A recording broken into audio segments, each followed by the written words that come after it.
वर्ग, उपस्थित सर्व गुरुजन मंडळी, स्पर्धेतील सर्व स्पर्धक बंधू भगिनींनो आणि सर्व रसिक श्रोते, नमस्कार.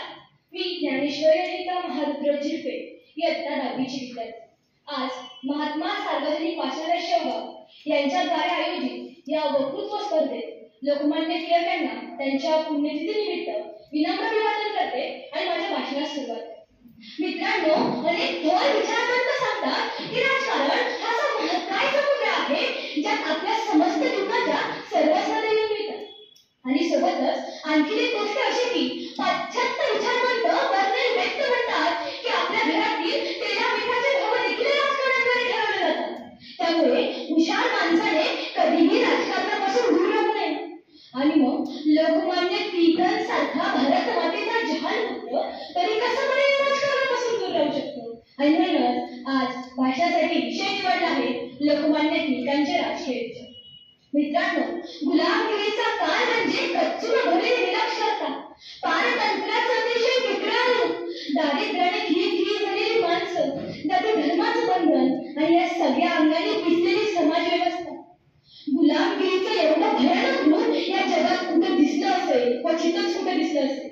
अशा परिस्थितीत बोटावर मोजण्या इतकीच माणसं शिकलेली असायची आणि त्यातील कित्येक जनता इंग्रजांच्या आश्रयाला पडलेली असायची. परंतु लोकमान्य टिळकांसारख्या काही मंडळींनी मात्र आपलं अखंड आयुष्य हे भारत मातेच्या चरणावर अर्पण केलं होतं. लोकमान्य टिळकांचं बहुतेक संपूर्ण आयुष्य हे पुण्यासारख्या राजकीय दृष्ट्या सक्रिय शहरात गेलं. भारताच्या राष्ट्रीय राजकारणात पश्चिम बंगाल, पंजाब या राज्यासोबतच महाराष्ट्र देखील आघाडीवर असायचं. राष्ट्रीय राजकारणातील टिळकांच्या काळात टिळक हे प्रसिद्ध व्यक्तिमत्व होतं. कदाचित याच कारणामुळे आधुनिक भारताच्या सुवर्णमय जागतिक इतिहासात लोकमान्य टिळकांच्या नावाने टिळक युग हा कालखंड सुवर्ण अक्षरात अधोरेखित आहे.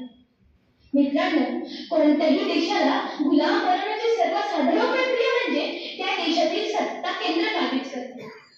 व्यापाराच्या हेतून भारतात आलेल्या इंग्रजांनी देखील हेच केलं. नीती अनितीच्या मार्गाने त्यांनी आपल्या देशावर स्वतःचा जरा बसवला, संपूर्ण सत्ता हस्तगत केली. या विरोधात कोणत्या लढाया झाल्या, कोणी आपल्या प्राणाची आहुती दिली, हा अजरामर इतिहास आपल्या सर्वांनाच ठाऊक आहे. लोकमान्य टिळक या सर्वांमध्ये वेगळे ठरतात ते म्हणजे त्यांच्या जहालवादी राजकीय विचारांमुळेच. कारण ही माझी भरतभूमी इंग्रजांच्या पारतंत्र्याच्या साखादंडातून मुक्त व्हावी अशी इच्छा ही समस्त भारतवासियांची होती. परंतु टिळकांनी जो सक्रिय लढा उभारला, प्रतियुद्धा सहकार्यपद्धतीने जे धोरण स्वीकारलं ते बोटावर मोजण्या इतक्या लोकांनाच करता आलं. आणि या जहालवादी विचारातून इतिहासात चिरंजीव प्राप्त झालेली घोषणा जन्माला आली, ती म्हणजे स्वराज्य हा माझा जन्मसिद्ध हक्क आहे आणि तो मी मिळवणारच. मित्रांनो, उघड्या डोळ्यांनी आणि सोबतच उघड्या डोक्याने इतिहास वाचणाऱ्याला हे सहजपणे लक्षात येतं की लोकमान्य टिळकांचा इंग्रजांनी तो धसका घेतला होता, तो इतर कुणाचं घेतल्याचं उदाहरण हे फारच दुर्मिळ आहे. राष्ट्रीय काँग्रेसच्या 1889च्या 5व्या अधिवेशनापासून लोकमान्य टिळक हे राजकारणामध्ये पूर्णपणे सक्रिय झाल्याचे आपल्या सर्वांनाच ठाऊक आहे. राष्ट्रीय काँग्रेसतील महान नेत्यांची इंग्रजांकडे सुरू असलेले अर्ज विनंत्यांची लोकमान्य टिळकांना चिरीत असेल. हा देश आपला आहे, या देशाचं काय करायचं हे ठरवण्याचा अधिकार देखील आपल्यालाच आहे असे टिळकांचे मत हे कायम होते. इंग्रज हे परके आहेत, त्यांना आपल्या या देशात राहण्याचा काही अधिकार नाही.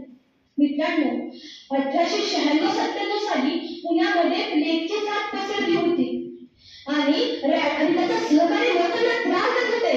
लोकमान्य टिळकांची लेखणी त्यांच्या केशी वर्तमानपटातून कडाडली. सरकारचे डोके ठिकाण आहे का?